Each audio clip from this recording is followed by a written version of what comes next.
So you've decided that you want to sell the home that you currently own, but you do not want to use a real estate agent to do so. So how do you do it? Well, today I'm going to be going over the 8 steps that you need to follow in order to successfully sell your home without a real estate agent.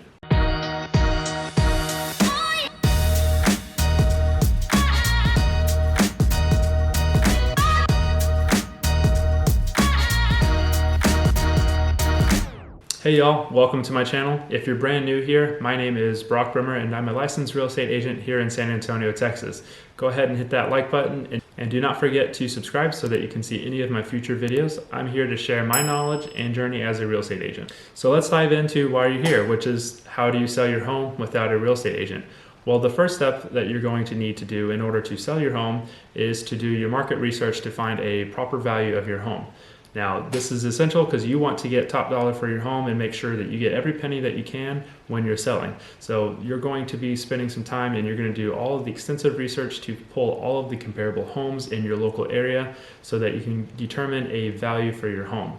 Now, normally an agent would do this with MLS and other tools available, but you as a homeowner do not have access to MLS, so you're going to have to be creative and use Zillow, Realtor.com, Redfin, and other third-party sites like those in order to come up with a proper value for the home. Now, after you've done all of your research and found a proper value for the home, the second step is to actually prepare your home for sale. Now, what this will involve is maybe touching up some paint that you have around the house. Maybe you have to fix the fence in the backyard so it's not leaning anymore, cut the grass, anything that you need to do to make your home presentable to any potential buyer out there. Now, once you've got this completed, you're going to want to get a professional photographer out there so that you can get some great quality photos at all of the different angles of the home. iPhone pictures, unfortunately, just do not cut it nowadays.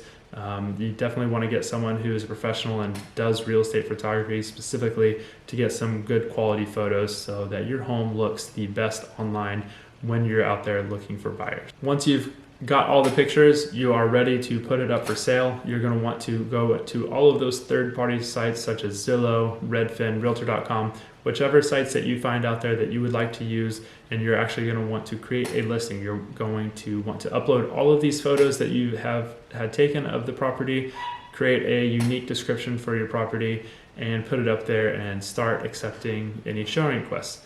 Now, this is the third step, which is to allow showings for the home. In order to get someone over to your home to want to purchase it, they're going to want to see it first. So you're going to want to make sure that you have time blocked off either through an open house or through showings to allow folks to come through your home, look at it so they can see and get a feel for the space. Most people don't buy a house sight unseen, unfortunately, so you're going to have to allow for some showings. The number of showings and the time of them is completely up to you and your schedule and what you're able to do, but you will have to allow for some to happen in order to start receiving any offers. Now, after you've allowed some showings and people have seen your home, you're going to receive some offers on your home. So you're going to be receiving contracts most likely from a licensed real estate agent. And once you've received all these offers, you're going to have to review each one of them line by line to make sure that the terms and conditions meet what you would like. Now, with this, you'll probably have multiple offers, so you're going to really want to list out the pros and cons of each offer and figure out which one you would like to accept. You can only accept one offer, so you may have to do some negotiating if all of the terms and conditions aren't quite what you would like. Now, the terms and conditions that can be negotiated is pretty much anything that's in the contract, from the closing date to the offer price, earnest money, option periods, and so on and so forth. There's so many items in the contract to look over, so make sure that you have a clear understanding of each one of those terms and decide on which terms and conditions you want to accept. So once you've negotiated all of the contract terms and conditions to you and the buyer's liking, you are now under contract and you have to get the contract over to a title company. Once the negotiations are complete, all the paperwork will go over to a title company and they're going to handle all of the transfer of money, the transfer of the deed and the title from you as the owner to the buyer.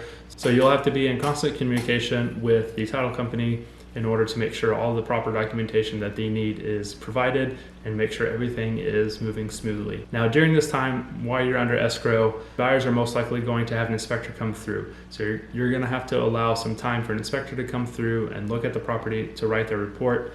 In addition to an inspector, I would expect a surveyor and or an appraiser to come out to the property as well. So again, you'll have to allow some time for these individuals to come out and do their job to make sure that the transaction is moving according to plan and in a timely manner. Now, once all of the inspectors, appraisers, surveyors, and title company have completed all of their work, now it's ready to move into the final step, which is closing. So this is the day that you'll go into a title company, you'll do one final look over all of the documentation provided to you, and you'll do your signatures on each one of those documents.